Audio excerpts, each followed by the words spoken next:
A Escritura é a palavra de Deus. O Natal não é uma festa cristã. Uma breve exposição da Escritura sobre o tema. O texto base está em Deuteronômio capítulo 12, do verso 29 ao 32.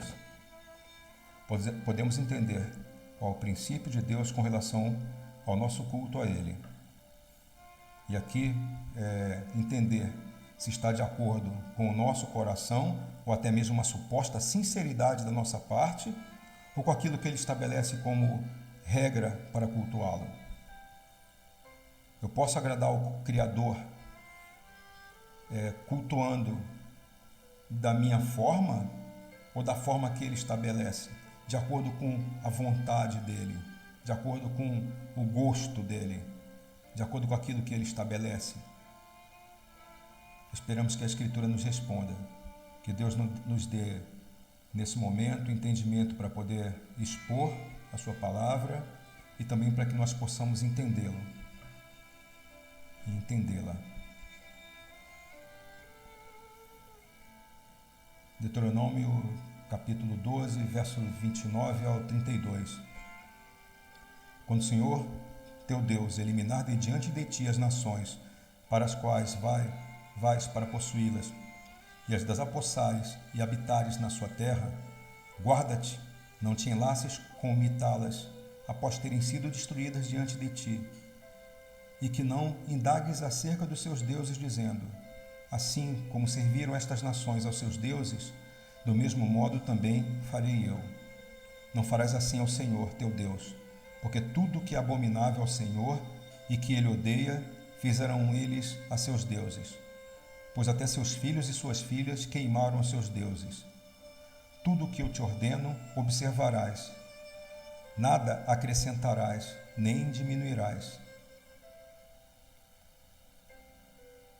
O texto que lemos está no ambiente, ou ambientado, a história que vai de Êxodo ao próprio livro de Deuteronômio, que é a libertação dos israelitas do cativeiro no Egito e a chegada à terra prometida, a Canaã. E nesse contexto, muitos povos foram destruídos e muitas daquelas pessoas foram desalojadas do território conquistado.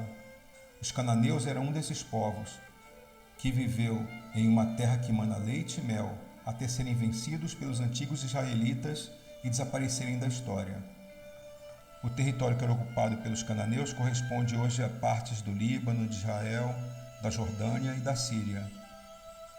Outros povos ou nações foram destruídos para que Israel tomasse a terra prometida. Quão poderoso é o nosso Deus! A possível rota do Êxodo. Nesse mapa podemos ver desde o Egito, do número 1, e o percurso em ordem crescente, 2, 3, 4, 5, 6, 7, 8, ali o Monte Sinai, depois a subida mais para o norte. Eles vão passar pelo deserto de Zin, ou Cades Barneia, tem um ponto marcado ali, número 12, e seguindo depois ao norte, passando pela terra dos Moabitas, e chegando ali até o número 18, ali temos uma seta amarela marcando Jericó.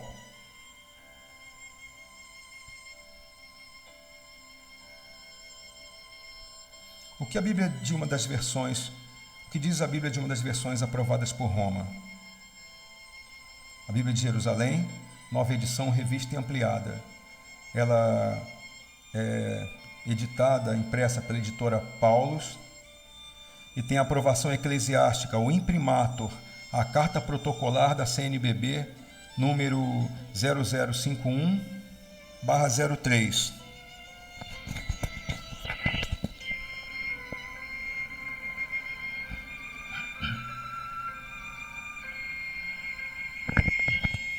Assim diz o texto: quando Yahvé teu Deus houver destruído as nações para onde te diriges, para te apoderares delas e as tiveres conquistado e habitares em suas terras, fica atento a ti mesmo. Não te deixes seduzir, não vais seguir o que ele havia exterminado da tua frente.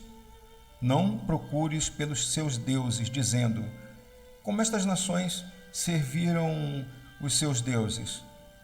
Vou fazer o mesmo. Não procederás deste modo para com Yahvé, teu Deus, pois elas faziam que a seus deuses tudo que é abominação para Yahvé, tudo que ele detesta, por seus deuses chegaram até a queimar os próprios filhos e filhas.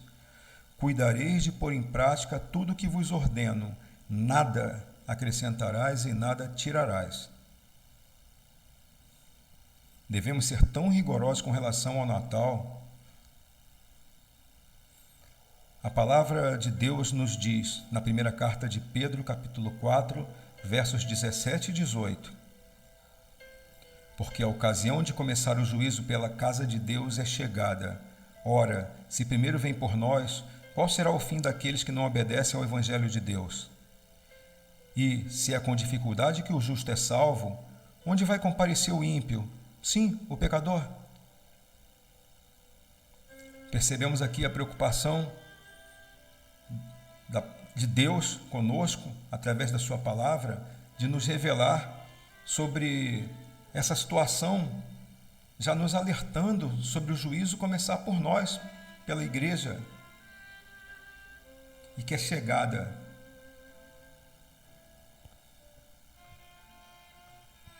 Retomando Deuteronômio 12, 29 ao 32.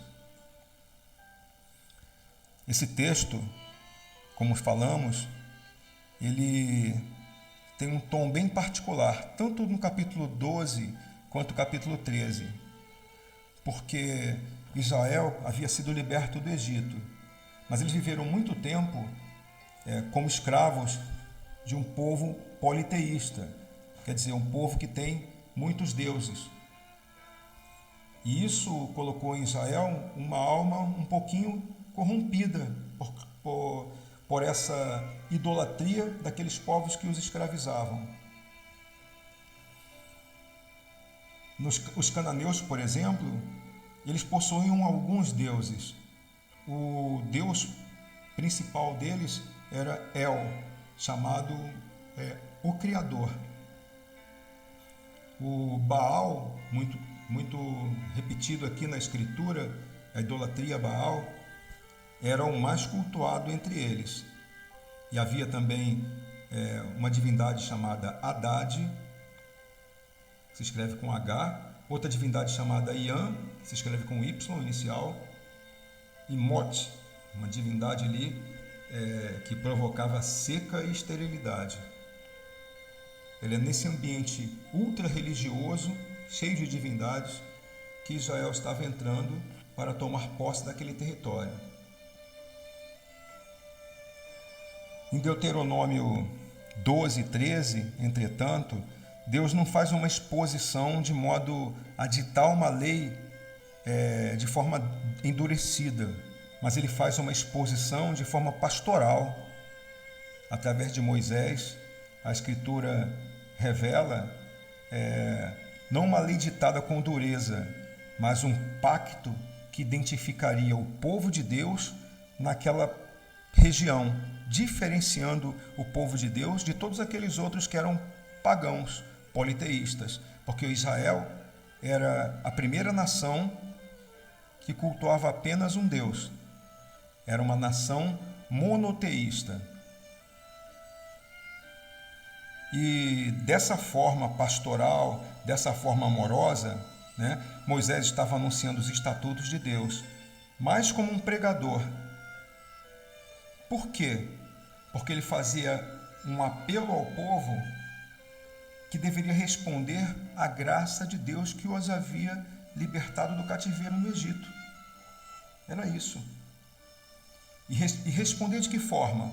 Com suas vidas e principalmente com sua lealdade ao Salvador.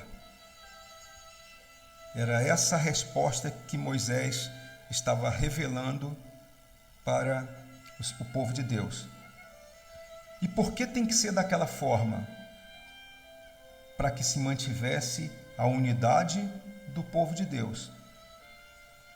Imaginemos aqui, alguns cristãos comemoram o Natal, outros não, alguns acham correto por exemplo, participar de outras festas religiosas, e outros vão dizer, não participo. Ora, onde está a unidade? A unidade está na palavra. Nada lhes acrescentarás, nem lhes diminuirás. É isso que está sendo revelado aqui. Essa é a vontade do Senhor. E na vontade do Senhor, de Gênesis a Apocalipse, não aparece uma vez sequer a ideia, a noção ou uma representação ou ordenança de culto ao Senhor Jesus pelo dia do seu nascimento. Se pegarmos o Evangelho, não há uma passagem sequer em que a data do nascimento do Senhor ela é relembrada. Alguém poderá dizer, não, mas os magos do Oriente foram até lá e houve uma manifestação da natureza para aquele dia, verdade. Mas os magos do Oriente não voltaram no segundo ano, não voltaram no terceiro ano. Não houve posteriormente qualquer registro, já que não deveria acontecer, mas não houve qualquer registro posteriormente de uma lembrança do natalício de Deus, ou do natalício do Senhor Jesus. Não houve posteriormente uma data sequer, mesmo após a sua ascensão ao céu, a crucifixão e sua ascensão, de relembrança do nascimento do Senhor.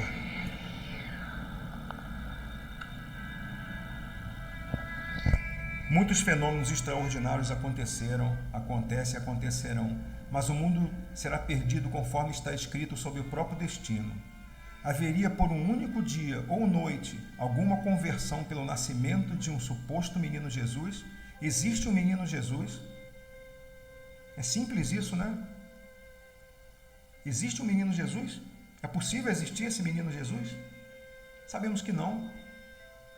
Será que ateus se converteram, comemoram o Natal, comemoram o nascimento de Cristo, porque eles se converteram e passaram a crer e depois no dia seguinte se tornam ateus novamente? O quarto flagelo. O quarto anjo derramou a sua taça sobre o sol e foi-lhe dado queimar os homens com fogo.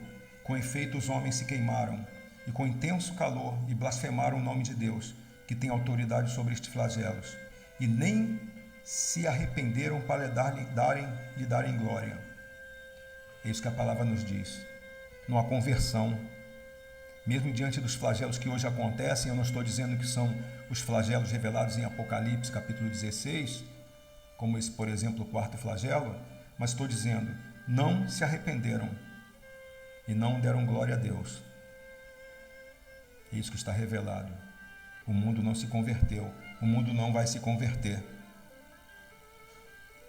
Como podemos pensar agradar a Deus fazendo exatamente aquilo que Ele, desde o princípio da separação de seu povo, ordenou para que não se fizesse? Haveria ingenuidade ou inocência nisso? A humanidade inteira se converteu da idolatria e do ateísmo por um momento, um dia. Sabemos que não. A resposta é não. Por isso, irmãos, o que para nós é a verdade é a palavra de Deus. E o Senhor Jesus nos disse e nos diz permanentemente, continuamente, santifica-os na tua verdade, separa-os. Em Deuteronômio 12, do verso 29 ao 32, Deus está fazendo uma separação pela sua palavra. Ele separou, vocês vão cultuar dessa forma aqui. Não é da forma que o mundo cultua. Não é conforme o sol era cultuado. Não é conforme Baal era cultuado. Eu não tenho essa liberdade. Santifica-os na tua verdade. Separa-os. A tua palavra é a verdade. Foi isso que o Senhor Jesus nos diz. É isso que o Senhor Jesus nos diz. Amém? Portanto, o Natal não é uma festa cristã. É uma festa do mundo. Que comemorem, que façam, participem, quem queira, mas o povo de Deus é separado pela verdade, é separado pela palavra de Deus. Que Deus nos livre do mal. Graça e paz.